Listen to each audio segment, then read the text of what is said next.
Boa tarde, pessoal aqui do YouTube, Facebook, Twitter. Aqui quem fala é Leonardo, em mais um programa Ligados no Vascão. Gostaria de estar iniciando esse programa de uma forma diferente, falando uma vitória ontem no clássico contra o Cruzeiro, mas infelizmente o Vasco novamente foi dominado e derrotado de forma até fácil pelo Cruzeiro em casa. E infelizmente a nossa torcida ainda fez uma coisa que pode levar ao Vasco a perder mandos de campo. Um torcedor tacou uma bomba no gramado já no final da partida, quando a partida já tinha terminado, e foi relatada essa bomba na súmula do árbitro, o que pode nos levar a uma perda de pontuação, não de pontuação, mas de mando de campo para os próximos jogos. Já não sei se isso é bom ou se é ruim, já que em casa o Vasco não está fazendo pontuação nenhuma, a torcida está pressionando muito com razão, mas infelizmente foi a torcida que colocou o Dr. Eurico no poder novamente. Então tem que aprender que se botou esse sujeito novamente no poder, tem que agora ficar com ele por 3 anos. É a mesma coisa que a questão da presidência da República. Ninguém tem como reclamar se colocou essa presidente da República na presidência novamente. Eu e o canal Ligado no Vascão sempre apoiamos o candidato derrotado Júlio Brandt, por acreditar numa renovação, umas ideias novas que poderiam vir a ser colocadas, mas infelizmente perdemos a eleição para o Dr. Eurico, e hoje o Dr. Eurico está carregando aí a equipe do Vasco, dizendo que a equipe do Vasco é boa, que pode ser campeã, mas é tudo mentira, é uma ilusão falar isso com o torcedor. O torcedor não merece o time que tem, não merece os jogadores que estão vestindo a camisa do Vasco. O Vasco precisa sim contratar grandes reforços se não quer cair. Para mim, o Vasco hoje tem 90% de chance de cair se continuar nessa postura, jogando. Eu quero acreditar que o jogador está querendo que o treinador caia. Eu quero acreditar isso, mas ao mesmo tempo eu vejo que o time é horroroso. Para mim, o Vasco se compara aí ao Vasco que tinha Bote e Bóvio, só que naquele tempo aí tinha o Petkovic no meio campo. Hoje nem isso a gente tem. A gente joga com um time totalmente limitado, previsível, um treinador que até hoje não conseguiu manter uma escalação técnica repetidamente, mas não sabe. A gente hoje, se você pedir para um torcedor do Vasco falar qual é a equipe que vai entrar em campo, aí, o torcedor não sabe, porque não existe uma equipe pré-definida. Então, infelizmente, hoje eu vejo o Vasco na Série B em 2016, e esse eu acho que 80% dos torcedores acham a mesma coisa. Há muitos torcedores criticando, dizendo que a torcida tinha que ir no estádio, mas eu estou com a torcida. A torcida foi 5 mil e pouco pagante ontem. As 5 mil e pouco sofreram durante o jogo todo, vendo um time limitado, um time que a zaga falhou nos 3 gols, o goleiro frangou, não tem um goleiro reserva. Eu já tinha passado isso aqui em outro programa, que o Vasco não tem goleiro reserva. Ficam idolatrando goleiros fracos como o Jordi. Esse Charles, que foi bem no outro jogo, foi mal no jogo de ontem, talvez pela pressão do torcedor. São garotos novos. O Vasco deveria buscar um Lomba, deveria buscar aí o goleiro da Figueirense, para ter o banco do Martins, já que ele é muito convocado para a seleção do Uruguai. Isso está prejudicando muito o Vasco, mas não é só isso. O Luan e o Rodrigo foram um fiasco nessas 2 últimas partidas. Se tá ruim, tem que mudar. Se a zaga tava boa e a zaga ficou ruim, tem que mudar. Não tem jogador que tem que ficar no jogo só porque foi bem no estadual. Se foi bem no estadual e tá sendo mal agora, infelizmente tem que haver mudança. E o treinador não tem nenhum pulso para isso. Na minha opinião, o Vasco precisa trocar técnico urgentemente e contratar pelo menos 2 jogadores que venham a ser titulares no meio campo e no ataque. Foram especulados 2 jogadores. Um deles eu acho que resolveria o problema do Vasco. Se um dos 2 viesse, resolveria pelo menos o problema de meio campo. O Vasco ainda precisaria contratar um atacante para que resolvesse esses problemas. Mas o Thiago Neves, na minha opinião, não vem, porque acabou de ir para o Al Jazeera num contrato milionário de 10 milhões que ele vai receber lá. Então, só se for repassado por um tempo, até o final do ano, eu acho difícil. O Michael Suel já é mais fácil, ele está na reserva do Atlético Mineiro, ele quer ter visibilidade, mas também é o tipo de jogador que tem que estar numa fase muito boa para chamar a responsabilidade. De qualquer jeito, é muito melhor do que todo o meio campo do Vasco. Pegar todo o meio campo do Vasco e botar o Michael Suel, ele joga melhor que todos eles. Então eu acho que esses dois, um deles vindo já resolveria em parte aquele problema de criação. Só que atacante o Vasco precisa ter. O Gilberto mostrou ser frágil para ser atacante titular do Vasco. Ele pode ser um bom reserva, mas atacante titular ele não é.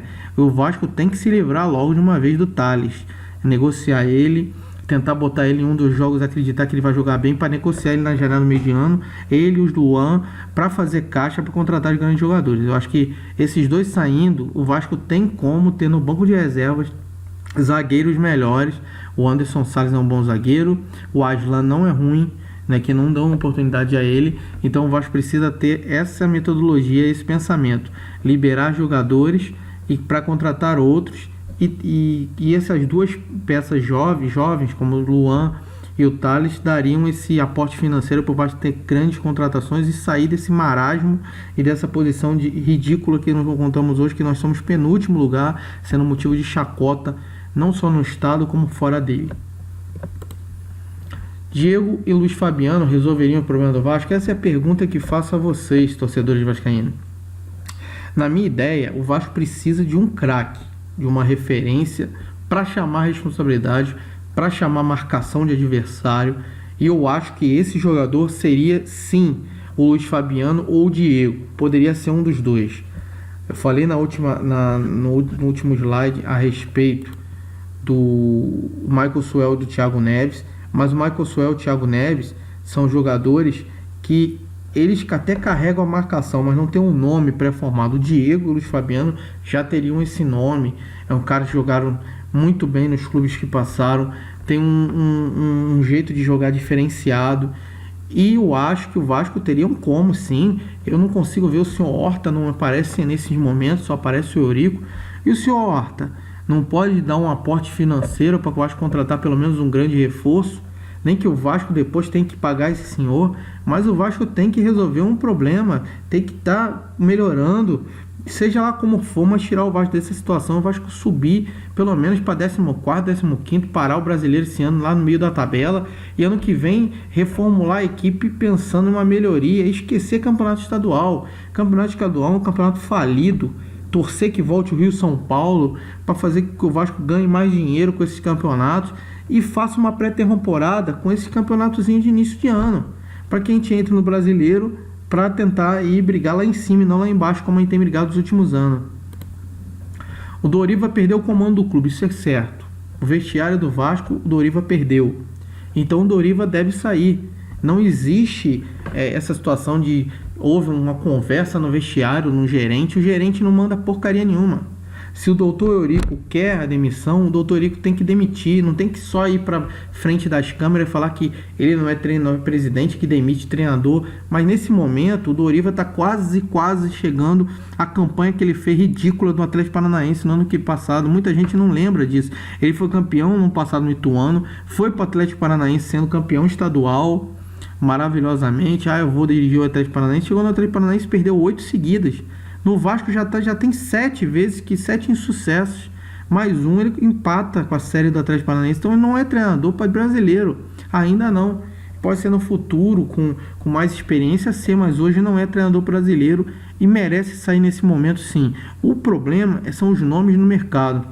Hoje o Vasco está limitado a Marquinhos Santos, porque as outras opções eu nem cogito falar. Rotti, Renato Gaúcho, Joel Santana, pelo amor de Deus, pessoal com ideias antiquadas, treinadores que nas passagens dos Vasco, últimas passagens, foram horríveis. Então eu acho que o Vasco não deve nem cogitar esses nomes. Eu acho que o Vasco deve cogitar sim uma vinda de um treinador tipo Guto Ferreira, tipo Eduardo Batista, que seria para mim um nome para assumir o Vasco, mas ele não vai ser maluco de largar o esporte lá em cima pro Vasco que tá lá embaixo. Isso aí eu até questionei, comentei hoje no Twitter de manhã, que não vai ser louco de fazer isso, eu não seria nem você. E tem o Argel, Fux, são treinadores de nome começando o futebol, mas tem ideias melhores que a Doriva e que podem fazer o Vasco sair nessa condição. Eu acredito que se por um acaso o Doriva cair, só existe o Marquinhos Santos no mercado com nome um pouquinho mais experiente por treinar a seleção de base, por ter treinado Curitiba já várias vezes no Campeonato Brasileiro. seria o nome mais de consenso para vir. O Ricardinho foi demitido ontem do time da Série B lá que ele estava dirigindo. Porra, do Santa Cruz, saiu do Santa Cruz. Só falta agora o Eurico falar: eu não quero o Ricardinho. Pelo amor de Deus. O Vasco tem que pensar grande, a torcida tem que pensar grande. A torcida tá falando no Twitter em jogador de Série B. Gente, jogador de Série B para Série B, cara. Jogador de Série A para Série A. O Vasco tem que pensar grande, pensar no mercado sul-americano. Tem o Maquinelli Torres, tem o Cardenas. São jogadores bons que estão lá fora e que com certeza ganham muito menos do que esses jogadores aqui de dentro. Se não conseguir trazer o Luiz Fabiano, traz lá o Maquinelli Torres. Se não conseguir trazer o Michael Suel, traz o Cardenas, mas traz jogadores que venham somar, não jogadores como o Montoya, que foi ridículo na passagem dele pelo Vasco, ou o Bernardo, que tem a cabeça fraca. Entendeu? O Vasco tem que trazer jogadores do tamanho do Vasco, não jogadores de Série B. O Eurico deve aumentar o teto ou nova queda será iminente. Isso eu falo porque tá na cara isso, tá na cara. A diretoria já atrasou os salários desse mês pela primeira vez. Estão com o pensamento de pagar já nessa semana, mas pela primeira vez no ano a equipe atrasa o salário, o pagamento do salário. E se não houver aumento no teto salarial, que hoje é 150 mil, o clube cairá. Isso não tenha dúvida, porque não vai ter como lutar no mercado de trabalho por jogadores. Vai sempre perder, como perdeu a Esquerdinha para o Curitiba, como perdeu o Sheik para o Flamengo, que perdeu sim. Foi no mercado, brigou por esses jogadores e perdeu, ponto. Perdeu o Neto Bairola para o Santos. Poxa, o Vasco já foi time que o jogador falava: eu quero ir pro Vasco. Eu me lembro das batalhas que o Vasco teve para contratar Petkovic antigamente, Edmundo. O Vasco ia, sempre ganhava. Hoje o Vasco sempre perde. Então tem que mudar isso. Se vai buscar o Horta como investidor ou um grupo para investir em atleta, eu não sei, mas tem que dar um jeito de investir dentro do Vasco, trazer pelo menos 2 a 3 jogadores para melhorar esse elenco. Gente, eu peço aí para que quem gostou daí do canal, quem gosta do canal, quem gosta dos vídeos que eu passo aqui no canal, no programa Ligado no Vascão, compartilhe, curta, inscreva-se no canal e vamos torcer aí para que essa semana haja novidade em questão de contratações do Vasco e que o Vasco melhore cada vez melhore para sair dessa posição e não cair, porque hoje, infelizmente, eu tenho o pensamento que o Vasco caia e isso vai ser para mim algo que chega a ser ridículo para o tamanho do Vasco. A torcida, os torcedores não aguentam mais e a diretoria já tinha que ter tomado vergonha na cara e visto que o Vasco é muito gigante para ficar contratando jogadores de Série B. Então um abraço, boa tarde, um bom domingo e analisem bem, façam pressão, mas pressione de uma forma a não prejudicar o Vasco, como fez esse torcedor que está com o rojão dentro do campo, que o Vasco pode perder mando de campo por conta disso. Com responsabilidade, não pichem muro. Muro é uma instituição do clube, é uma parte do clube. Vocês estão acabando com o patrimônio do clube. Não adianta se pichar como acordou pichado os muros hoje. O Vasco precisa sim que a torcida vá lá na porta do estádio, grite, peça jogador, isso é válido. Agora, com todo o respeito para com os profissionais que lá estão, eu acho que o Vasco precisa sim, com uma torcida participante, mas que haja com seriedade e sabedoria nesse momento. Não adianta prejudicar o clube, que o clube prejudicado vai ser mais fácil ainda a gente querer fazer o que a mídia tanto quer, que o Vasco volte à Série B. Um abraço e um bom domingo.